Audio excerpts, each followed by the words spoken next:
Good afternoon, everyone. Go back into a time period of 2011.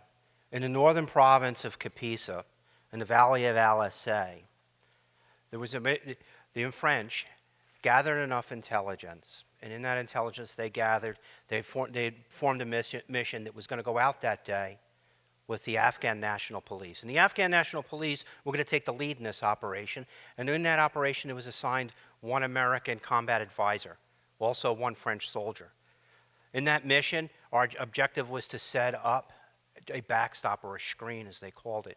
And we were moving down between two calots, which were these buildings where the Afghans lived, and down at the end there was a small two-story structure, and about halfway down, machine gun fire broke out, immediately killing several of the Afghan soldiers.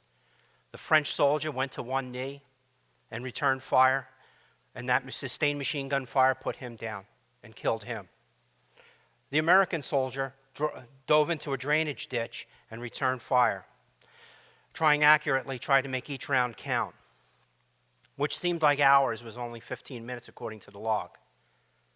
And in that withering fire and trying to sustain in that battle that went on, it got dire, and the Taliban finally realized that they had isolated and separated a U.S. soldier, and then they wanted to capture that soldier.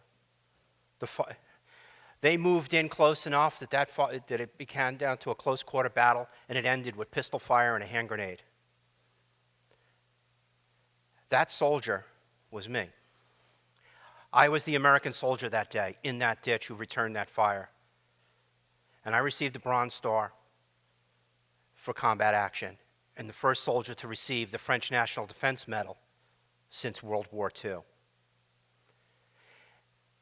It's interesting because I wasn't supposed to be in that war. I was transgendered. A transgender soldier was not supposed to be deployed because we weren't welcome in the American military.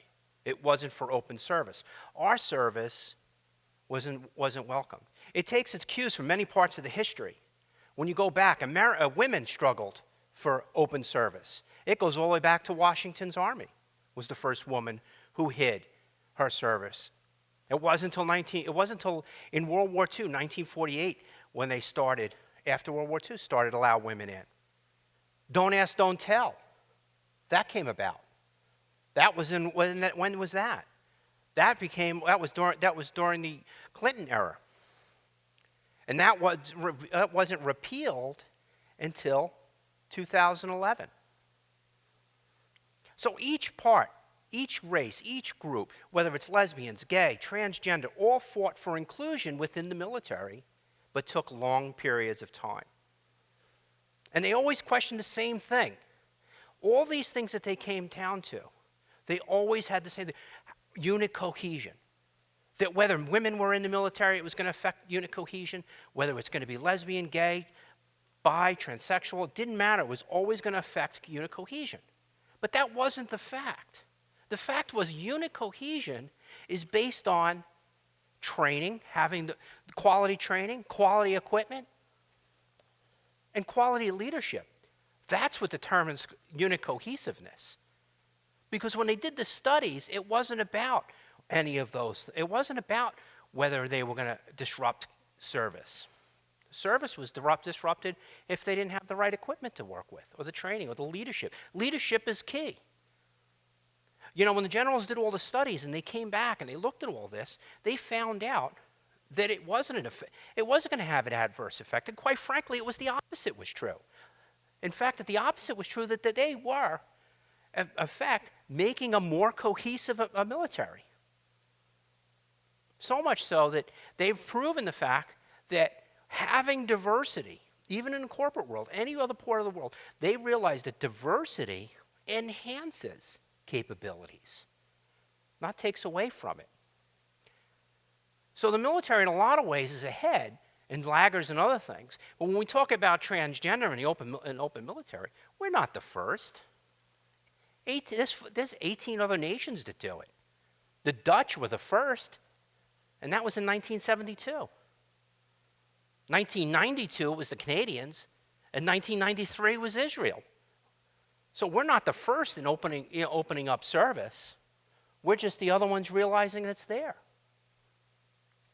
In the end, it's all about patriotism.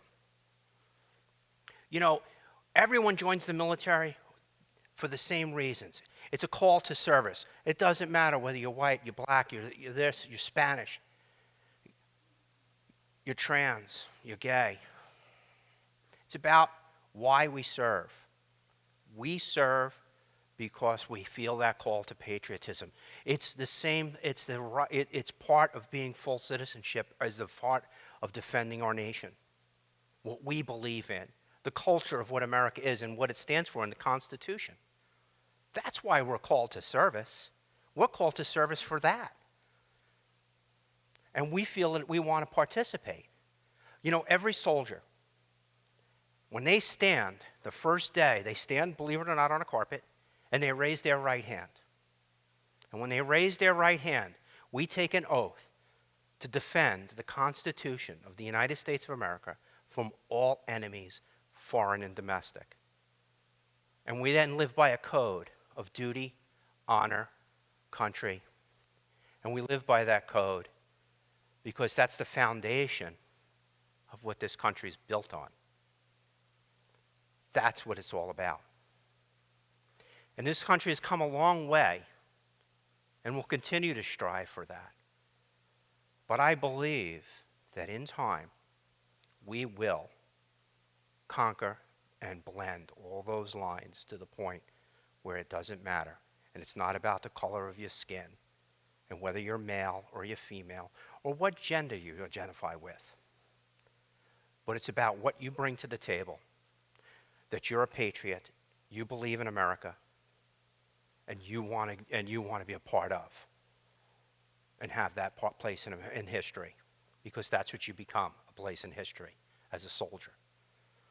That's why when we talk about who we're going to be and where we're going to be, diversity is about patriotism, and you want to be in this place and be a soldier. So I took that honor, and I served 30 years in the United States military, and I am proud of my service, and I am proud of my country, and I don't make apologies for that. And I never let anybody paint me as a victim as transgender soldier or as a transgender individual. I always keep my chin up. And I've met many students in this college who've come to me, and I always tell them the same thing. Be true to yourself, be authentic to yourself, and live a good life. Thank you.